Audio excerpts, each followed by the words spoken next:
Hello दोस्तों, स्वागत है हमारे यूट्यूब चैनल पे। तो आज के इस वीडियो में दोस्तों हम आप 100 लोगों को ब्याज निकालने के लिए सिखाएंगे। तो यहाँ पे हम चलिए एक सवाल ले रखे हैं। अगर आप किसी को भी सूद पे पैसा देते हैं तो आप उसका हिसाब करना चाहते हैं तो आज का इस वीडियो को फुल वॉच कीजिए, आपको अच्छे तरह से समझ में आ जाएगा और आप अच्छे तरह से हिसाब भी कर लीजिएगा।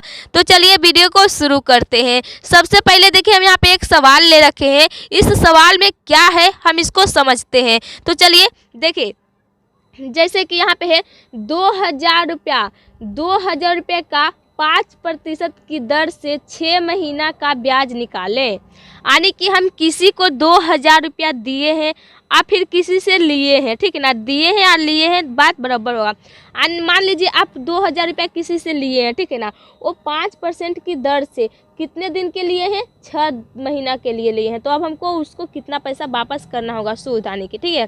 तो देखिए अब यहाँ पे जो दर है, दर यानी कि 5% की दर से, यानी कि यहाँ पे देखिए जो 2000 है ना, इसमें से आप 100 का एक महीने में 5 रुपया बढ़ेगा, समझ रहे हैं ना। यानी कि 100 का एक महीने में 5 रुपया मेरा सूद बढ़ेगा। तो 2000 है तो 2000 का हमको 5% की सूद बढ़ेगा। तो चलिए, यानी कि एक महीना में 100 का 5 रुपया बढ़ेगा। तो हमको निकालना कितना महीना का है? 6 महीना का निकालना है, 2000 का सूद, ठीक है ना। तो सबसे पहले यहाँ पे लिखना है आपको क्या, सबसे पहले लिख लीजिए यहाँ पे मूलधन। मूलधन लिख लिए। अब हम मूलधन बोलते किसे हैं? तो किसी से भी जितना पैसा लिए हैं आप फिर किसी को दिए हैं उसी को हम मूलधन बोलते हैं। किसको बोलते हैं? मूलधन। तो मूलधन 2000 हो गया, यानी कि हम किसी से 2000 रुपया लिए हैं तो इसको हम मूलधन बोलेंगे, ठीक है ना। तो 2000 है मूलधन, तो यहाँ पे भी आप 2000 मूलधन को लिख लीजिएगा, ठीक है। देखिए अब हम यहाँ पे 2000 रुपया लिख लिए। अब यहाँ पे है क्या? दर।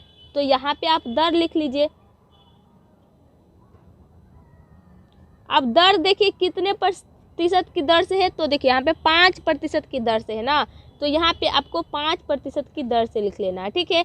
अब देखिए समय, यानी कि हमको कितने दिन के लिए उसके पास पैसा देना है और हम कितने दिन के लिए पास किसी से पैसा लिए हैं। तो देखिए यहाँ पे आपको क्या लिखना है? समय। अब समय कितने दिन के लिए है? 6 महीना के लिए है ना, तो यहाँ पे 6 लिख लीजिए, 6 महीना, ठीक है। जब इतना तक आप लिख लीजिएगा तो आपको कहीं पे भी दिक्कत नहीं होगा ब्याज निकालने के लिए। अब देखिए जब इतना तक कर लीजिएगा तो यहाँ पे ब्याज निकालने के लिए एक सूत्र होता है, उस सूत्र को भी आप अच्छे तरह से याद रखिएगा। तो सूत्र क्या है? सूत्र यहाँ पे है दोस्तों, देखिए हम यहाँ पे सूत्र को लिखते हैं। यहाँ पे सूत्र है क्या? ब्याज बराबर मूलधन। देखिए मूलधन गुने दर गुने समय। इसका बटा में क्या? 100। यहाँ पे जो ब्याज बराबर देख रहे हैं ये क्या है? सूत्र है। तो इसी सूत्र के माध्यम से हम इस सवाल को हल करेंगे। तो इस सूत्र क्या है? ब्याज बराबर, आप हम शॉर्टकट में लिखे, यहाँ पे है मूलधन गुने दर गुने समय बटा 100 है। यही क्या हुआ है? सूत्र हुआ है। अब इसी सूत्र के माध्यम से चलिए हम इस तरफ इस क्वेश्चन को हल करते हैं। तो मूलधन कितना है? 2000 है, तो मूलधन के जगह पे हम यहाँ पे लिखेंगे 2000, ठीक है। अब गुना का चिन्ह है तो आप भी गुना का निशानी दीजिएगा। अब दर पूछ रहा है तो दर कितने % की दर से है? तो 5%, तो यहाँ पे आपको 5 हो जाएगा। फिर गुना का चिन्ह है तो गुना का चिन्ह दीजिए। अब समय पूछ रहा है तो समय कितने दिन के लिए लिए थे? 6 महीने के लिए थे ना, तो यहाँ पे आपको 6 लिख लेना है, ठीक है। अब देखिए इसका भी बटा 100 है, इस सूत्र का बटा क्या है? 100 है। तो हम इस सूत्र के माध्यम से इसको लिखे तो इसका भी बटा हमको क्या कर देना है? 100 कर देना है। चलिए हम इसका भी बटा 100 कर दिए, ठीक है।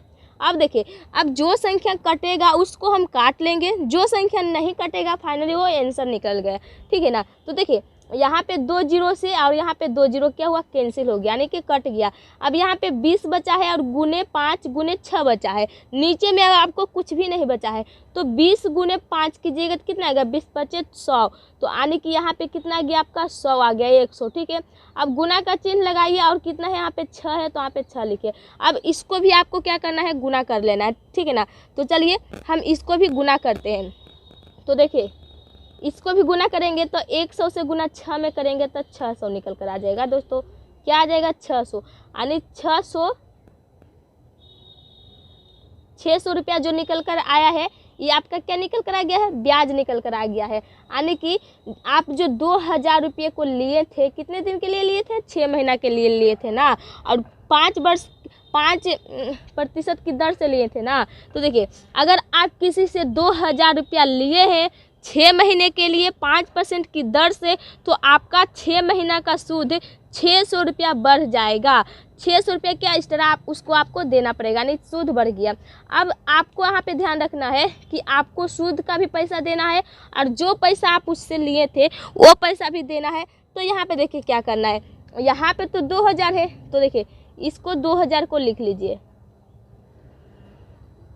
और यहाँ पे जो सूद निकल कर कितना आया 600, तो यहाँ पे आपको 600 को लिख लेना है। अब इसको सारे को जोड़ लेना है। तो देखिए यहाँ पे 0 0 6 2, यानी कि 2600 रुपया जो आया है, 2600 रुपया जो आया है, यानी कि आपका इतना पैसा देना पड़ेगा। अगर आप दोनों पैसा देना चाहते हैं, तो अगर आप सिर्फ सूद का पैसा देना चाहते हैं तो उसको 600 रुपया ही दीजिएगा, लेकिन आप सूद का भी पैसा देना चाहते हैं और जो पैसा उससे आप लिए थे वो पैसा भी देना चाहते हैं, तो आप 2600 रुपया दीजिएगा, यानी कि 600 रुपया आपका उतना दिन 6 महीना का सूद बढ़ गया 5% की दर से। तो आई होप कि आप सूद ब्याज निकालने के लिए सीख गए होंगे इस वीडियो में। अगर वीडियो आपको थोड़ा सा भी अच्छा लगा होगा तो इस वीडियो को एक लाइक कर लीजिएगा। चैनल पे नए अगर इस वीडियो को देख रहे हैं तो प्लीज़ इस चैनल को भी सब्सक्राइब जरूर कर लीजिएगा। तो आज का वीडियो हम यहीं ख़त्म करते हैं, मिलते हैं कुछ नए टॉपिक के साथ, तब तक लिए बाय बाय, टाटा।